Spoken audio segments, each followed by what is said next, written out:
ذهبوا بهذا البيت الرائع.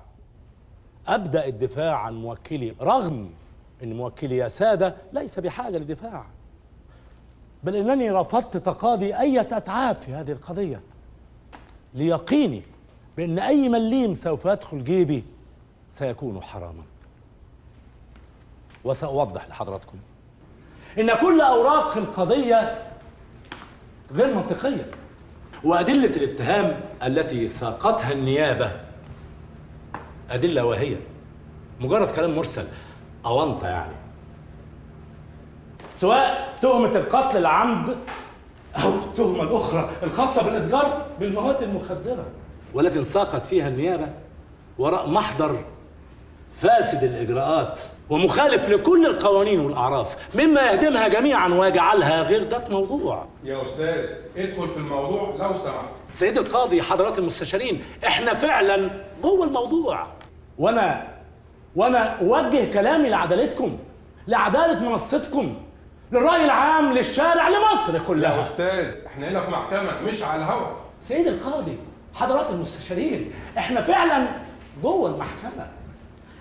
خميس ابو سنة الشهير بأفندينا سليل عائلة كريمة عاشت تجاهد في خدمة هذا الوطن، أصحاب مصنع كبير المعسل،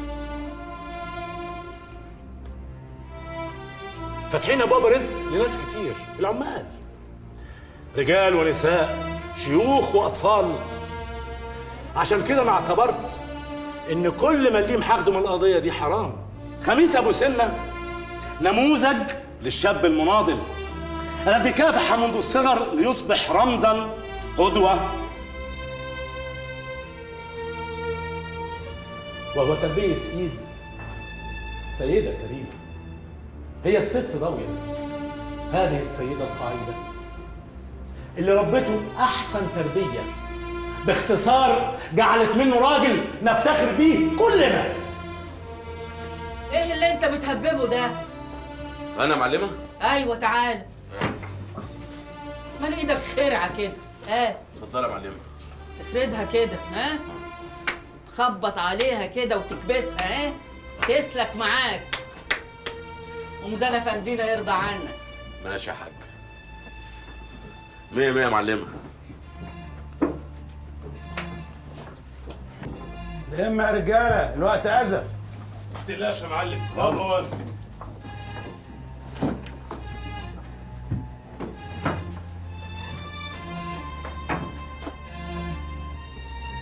ظبطت مع اولاد النوح وهيبقوا جاهزين في الميعاد.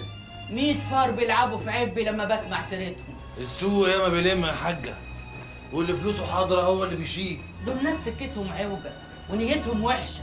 ملناش فيه، احنا شغلنا نضيف ومزنع الشعرايه، واللي هيفكر انه يقل معانا خلي عينك في وسط راسك، افرش نضرجيه ياما عشان تأمن نفسك. حاصل يا ست الكل، مش ناقص بس غير دعواتك. بتبارك يا حاجه. ربنا يجعل لك في كل خطوه سلامه. يلا يا رجاله. يلا ابو جمعه. ابو سنه هاتها جمايل يا رب. خد بالك منك. نتبارك يا حاجه.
قضية أقل ما يقال عنها إنها مهلهلة وبلا أسس، لا أدلة، لا قرائن، لا شهود،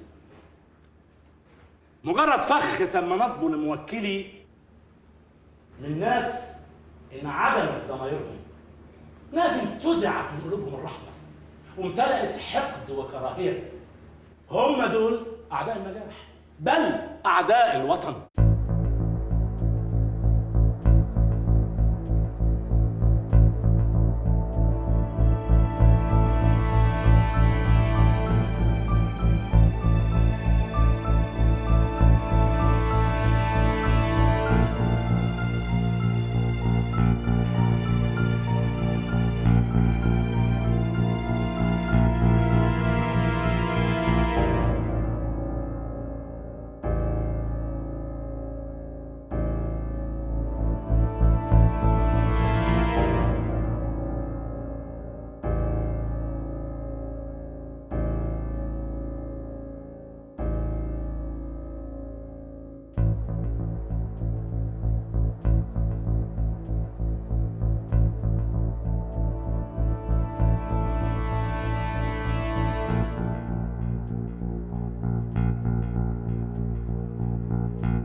غريب.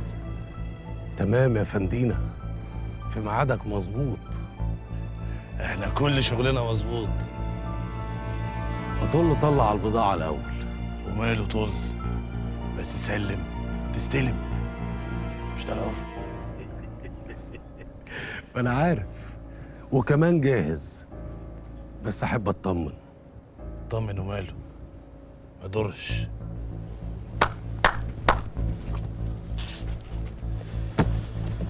والله زماني غريب. خير.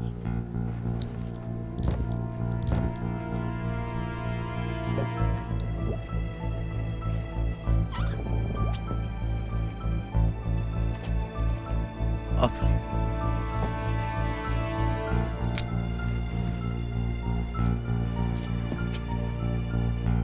حقك يا خميس.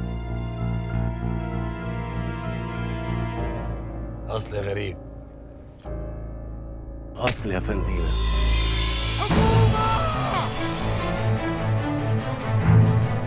خيانة يا خميس، الفلوس البضاعة راحت. عملتها يا ابن النوح.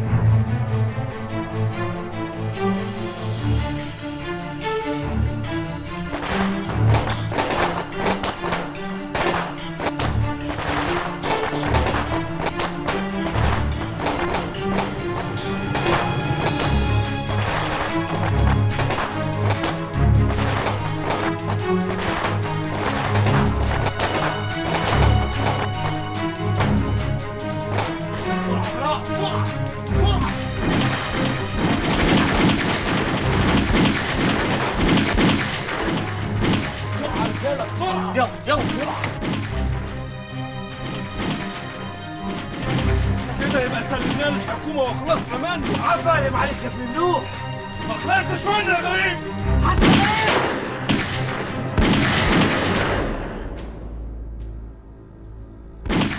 هقتلك يا خبيث.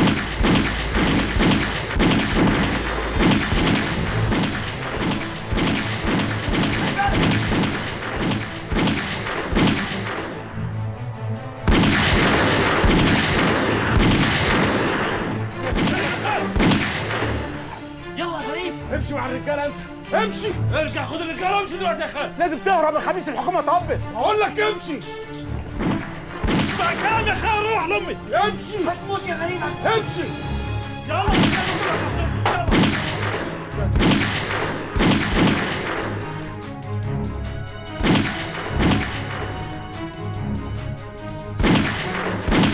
ثمن الخيانه الموت يا غريب. خلي بالك. رصاصك خلص يبقى هتموت. غريب.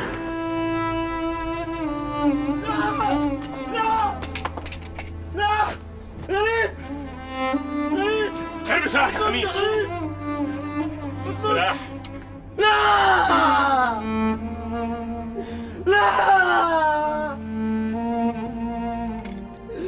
يا غريب يا غريب بتموت يا غريب يا غريب يا غريب يا غريب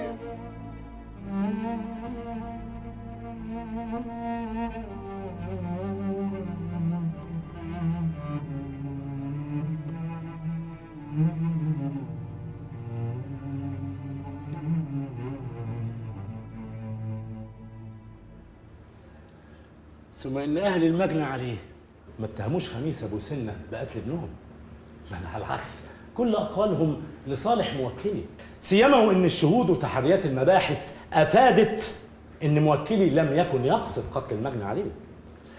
اما بالنسبه للتهمه الاخرى والخاصه بالاتجار بالمواد المخدره فالمعمل الجنائي قد افاد بسلبيه جميع العينات المضبوطه، وده دليل فني ملزم للمحكمة يا فندم. يعني احنا في السليم يا سعادة الرئيس. وشكرا. الحكم يصدر بعد المداولة. رفعت الجلسة.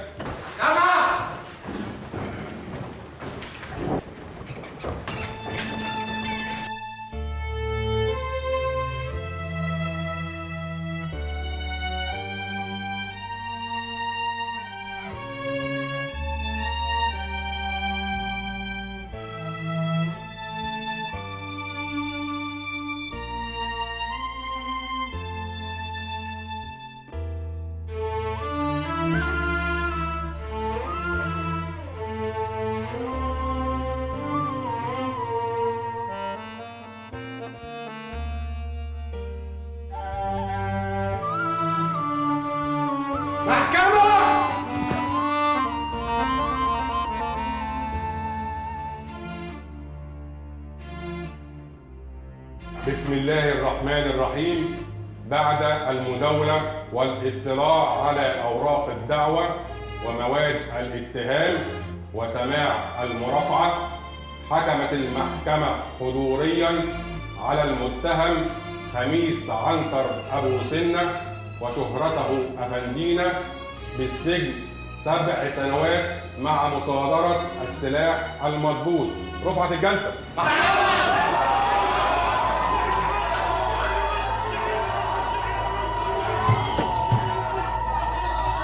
ألف مبروك يا ابني، ألف مبروك يا كبير.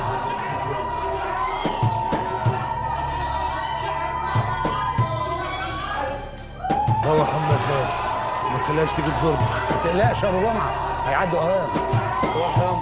مع السلامة يا حبيبي. ريحيني وروح يا عم. مع السلامة يا حبيبي. مع السلامة. مع السلامة.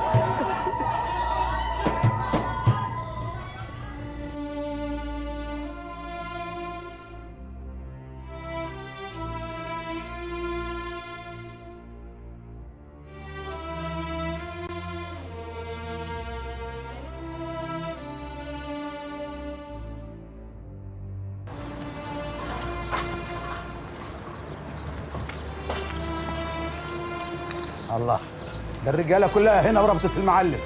رجاله المعلم دهان البراني يا معلمي. طول عمره صاحب واجب، ما تفوتوش فوته. السلام عليكم. وعليكم السلام ورحمة الله وبركاته. يا مرحب يا مرحب. لا طول عمرك وادي اصول يا معلم دهان. تسلم يا معلم أبو سنة، ده يوم عيد ولازم كلتنا نفرح ونجاور الأحبة. يا مرحب، اتفضلوا. اتفضل. يا مرحب بالمعلمين، كراسي هنا يا ابني للمعلمين. يا مرحب يا مرحب. اتفضل يا معلم. هنبص بس على الرجاله يا معلم. يلا روح. يا مرحب يا مرحب. شايبة حليب منه فيه واحلى حجر معسل. انو مزاج ده كوارع. مزاج الخير يا معلم، دي الحته كلها بتضربه. بل شربات يا كوارع واسقي الحته كلها. انا يا سيد المعلمين. تعيش يا شلوفه، نجاملك في الافراح ان شاء الله. الحته كلها لازم تفرح يا معلم، احنا هيجي لنا عز من افندينا. سقع شربات يا كوارع. كلفت نفسك يا معلم دهان، ما كانش له لازمه التعب ده كله. تقول ايه يا معلم أبو سنة؟ الود ود الكل يجي ويبارك ويهني أفندينا.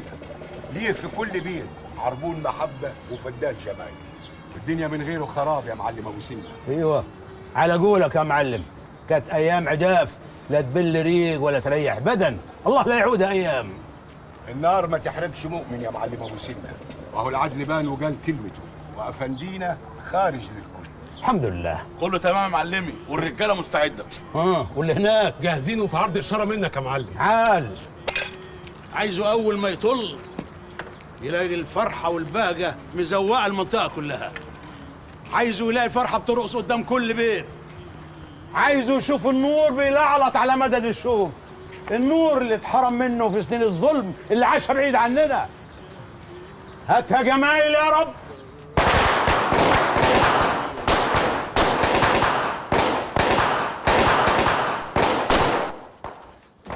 ايه اللي عملتيه ده ياما؟ كنت هتطيري طرف عيني. مش احسن من الهباب اللي بيضربوه بره دوت يطير لك نافوخك؟ ما انت شايفه عاملين ازاي؟ فرحانين ياما، ده خميس، اغلى رجاله الحته. لا خميس ولا جمعه يا حبيبتي، مالناش فيه. خلينا كده في حالنا ومتدارين جنب الحيطه. اهو ده اللي باخده منك، على طول كده متلبشه ودمك هربان. على ايه كل ده؟ على ايه كل ده يا نن عين امك؟ يا بنتي يا حبيبتي، احنا ولايه، والراجل اللي احنا مسنودين عليه مش حمل صوت طلقه من اللي بيتضربوا بره. اللي زي حالتنا لازم يقفل بقه على لقمته ويكن في حته يتدرى فيها. انا اتاخرت على المعهد، يا دوبك اطص وشي. فوتنا. نعم ياما، لسه في موشح منسي؟ الموشح ده يا حبيبه قلبي عشان تحطي عقلك في راسك، لا هو عايزه ولا تخاريف. هو انا بس عملت ايه لكل ده؟ جرى يا بت؟ انت فاكراني نايمه على وداني ولا مغميه عينيا؟ وحتى لو ده حصل هتروحي فين يا حسره؟ ده كلهم كم متر عمي نافدين على بعض، واللي متغطي بحيطان عريان. عايزه تقولي ايه بس ياما؟ صورة المحروس اللي انت مخبياها في دولابك عشان محدش يشوفها، ولا اللي كام هدمه جابهم لك زمان وصغروا عليكي وكل شويه تطلعيهم تشم فيهم زي الافلام. كل ده ملوش عوزه، دي حاجه تودي المورستان. انا مش فاهم، هو ساحرك ولا قاري عليك؟ يا بنتي ده ما خش الهباب اللي هو فيه ما كانتش ضفايرك اتحلت ولا كان عودك اتصاب. حصل ده كله امتى وازاي وليه؟ مكتوب ياما، وده بقى اللي ملناش يد فيه. يا رب يا رب استرها علينا ولا تفضحناش لاجل حبيبك النبي.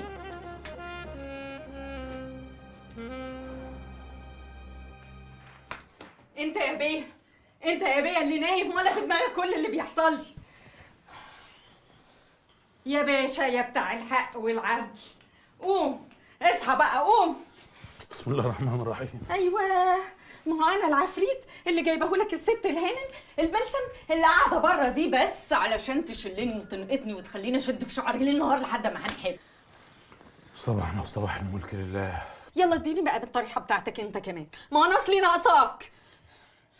جرى يا بشاير بريحه البصل المليكها الصبح دي. جرني خلاص، ما بقيتش قادره استحمل. هو انت ايه يا اخي؟ متجوزني تخليص حق ولا حد مسلطك انت وامك لحد ما تجيبوا اجلي؟ يا رب. بتقول ايه؟ بقول يا رب صبرني. الصبر ذات نفسه لو عاشر الست الوالده اللي قاعده بره دي مش هيستحمل. انا هلاقيها منها ولا من ابنك؟ يا بشاير كفايه بقى، مش كل يوم بنصحى على الموال ده. انا خلاص اتخنقت وطهقت وما عدتش طايق، خلاص اتخنقت يا بشاير اتخنقت. طب انا عندي ليك حل كويس قوي هيريحنا احنا الاثنين. انا همضي لك ورق على بياض واتنازلك عن كل حقوق، بس اعتقوني بقى لوجه الله يا اخي. خلاص امضي الورقه وحطيها في الدولاب، اكيد هنحتاج لها.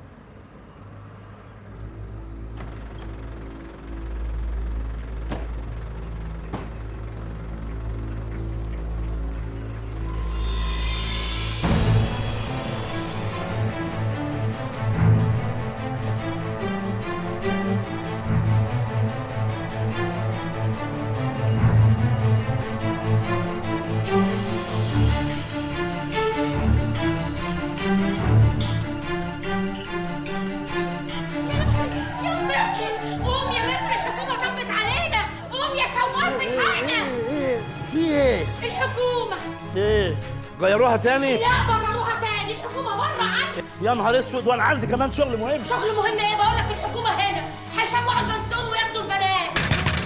كله يثبت مكانه. يا لهوي، بقول لك هيشمعوا البنات وياخدوا البنسيون.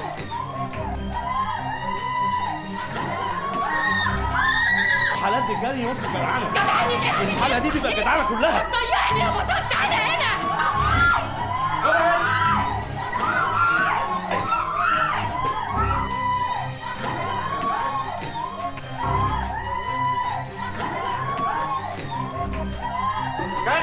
قدامك.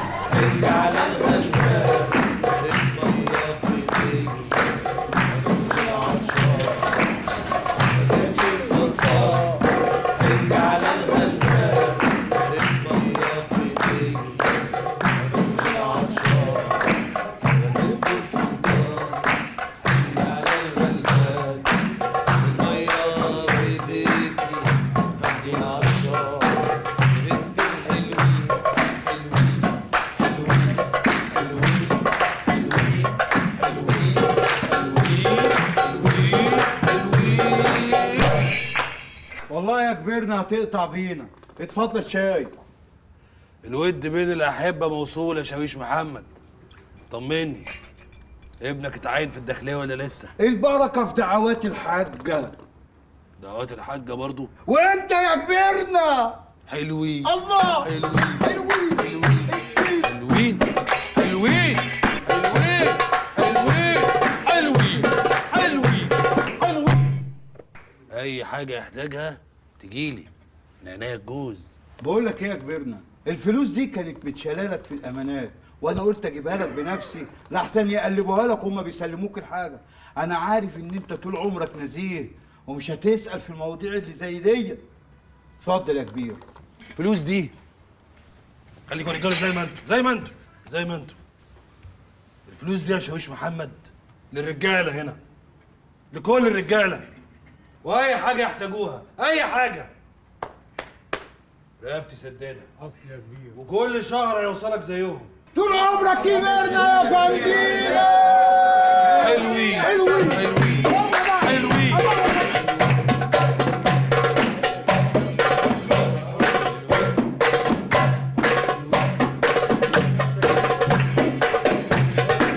مبور يا فندم. تمام.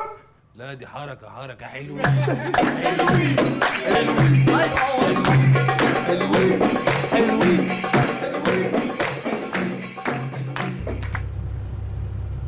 خد يا مغاوي. العفو يا باشا. خد يا. تسلم يا باشا. ولا قول لي يا مغاوري، وامورنا يا باشا. ايه حكايه الحبايه اللي انا لقيتها في جيبك امبارح دي؟ حبايه؟ حبايه يا باشا. بجد انا مش عاوز اذيك، انا عاوز اذيك بجد. كنت طلعت الحبايه دي من جيبك في وسط الاسم امبارح وفرجت عليك الاسود من الاسود، لكن انا عديتها بمزاجي. صح يا باشا. انا هقول لسعادتك. بص يا باشا، انا الاسبوع اللي فات ده كله ما نمتش فيه غير ساعتين، وبعدين سعادتك عارف بقى هم البيت ودوشه العيال، وبعدين الواحد لو غفل نص ساعه يروح في 60 دقيقه يا باشا، ما سعادتك فاهم. فنص حبايه من ديت بتخلي الواحد يبقى مركز كده يعني يا باشا. يا نهار اسود، حتى الحكومه بتضرب. ما حدش من الهم خيال يا باشا.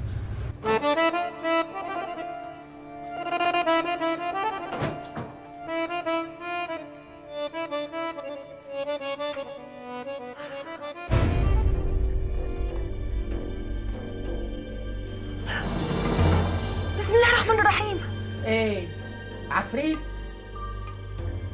هي كلمة ملهاش أخت. شيلي كرامة من نافوخك ولمي لتك جوه حنكك وضفري لسانك بعقدة وشنيطة.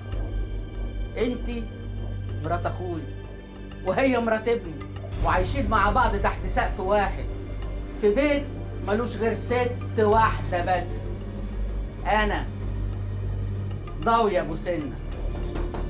خش يا كرامة. حبي على راسها يا شوق.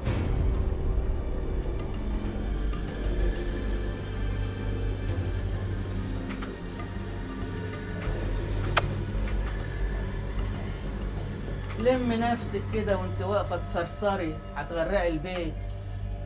افتحي الباب.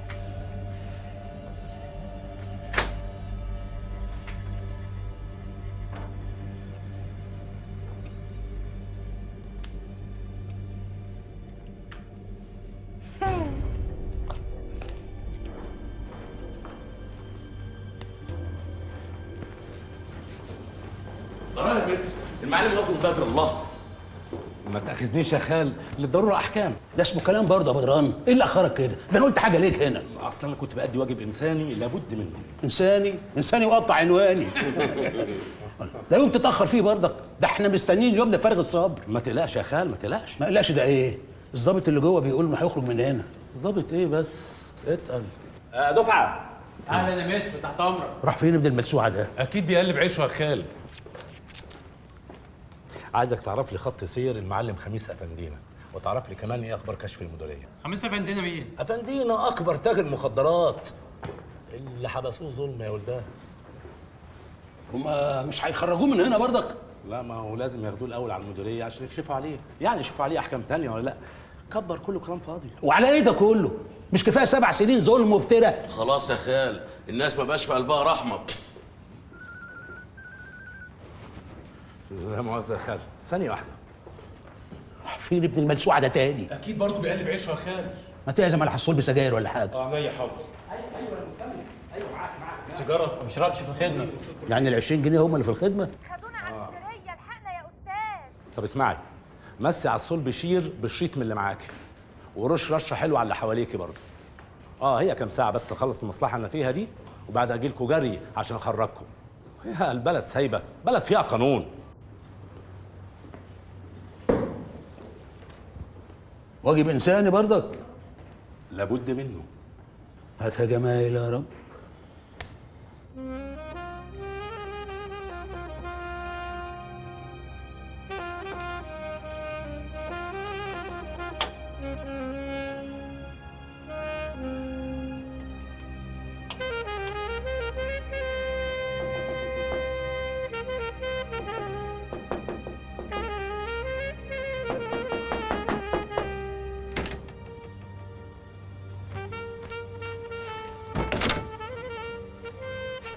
ايه يا ست كرامه، معقوله كل الخبط ده ومش سامعه؟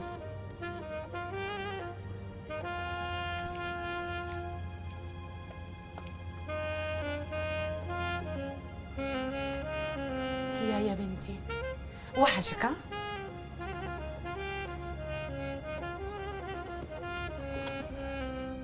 بتحبيه قوي قوي بالشكل ده؟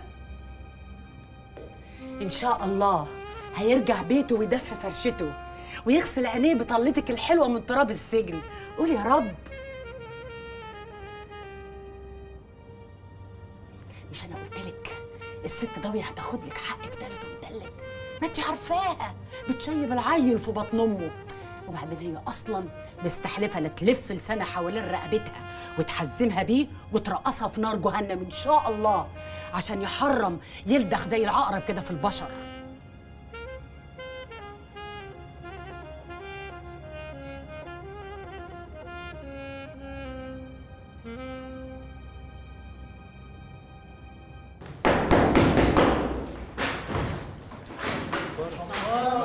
سلام يا رجاله. السلام. ماشي فل. كفاره يا سيدي المعلمين. ايه مش فاكرني؟ لا مؤاخذه يا ابني، العتب على العتب.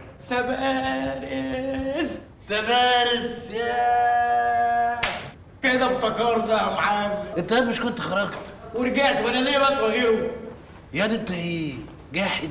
عيالك ما بيوحشوكش؟ ليهم رب اسمه كريم. ده كريم يا رب.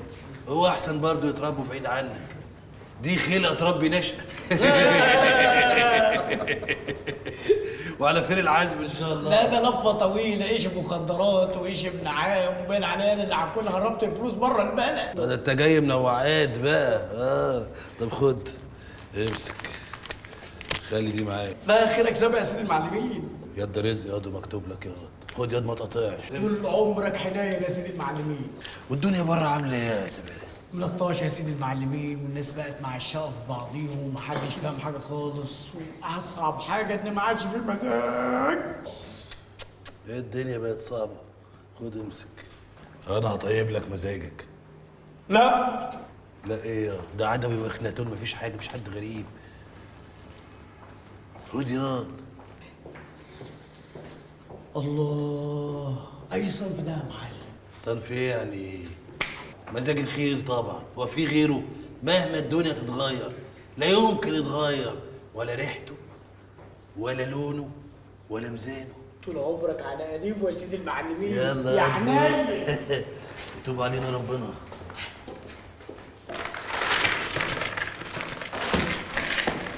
ادي ساعتك، وادي سلسلتك، وادي خواتمك، وادي يا سيدي مفاتيحك، وادي محفظتك. الله، مين دي يا فندينا؟ رمانة. مراتك؟ مراتي ايه؟ في حد بيشيل صورة مراته برضه يا شاويش؟ على قولك ده يبقى فالعفش. بقول لك ايه، انا اديني فلوس للشاويش محمد، وكده يبقى امان يا فندينا. وصلت. شاكرين. ما بتنساش حد ابدا يا فندينا. ده رزق ويروح لاصحابه، هي دي الاسمه. بالحضن يرجع رجال. هتوحشونا رجاله، يتوب علينا ربنا. اوعى تقول لي انك جاي تودعه. اسر يا منصور، انت في طار بايت بينك وبين خميس افندينا. لا وانت صادق يا فندم، ده ادمان اكتر منه طار. طب وعليه يا سيدي ده كله؟ اللي زي ده موجود منه كتير. اللي زيه تخاف منه، لكن غيره بنعرف نجيبهم بسهوله. الدنيا مليانه بلاوي، والبلاوي مفيش اكتر منها زي الرز. بس السوس بياكل فيه، انما ده رز ابيض متسوي على البخار، يعني تشم ريحته قبل ما تشوفه. ده انت معجب بيه قوي. افندينا لو قريت ملفه اكتر من 100 مره مش هتعرف تخرج منه بجمله واحده مفيده. واحد كان بينه وبين حبل المشنقه مفيش، وفجاه وبقدره قادر ينزل الحكم 7 سنين. شطارة محامي وحظ متهم.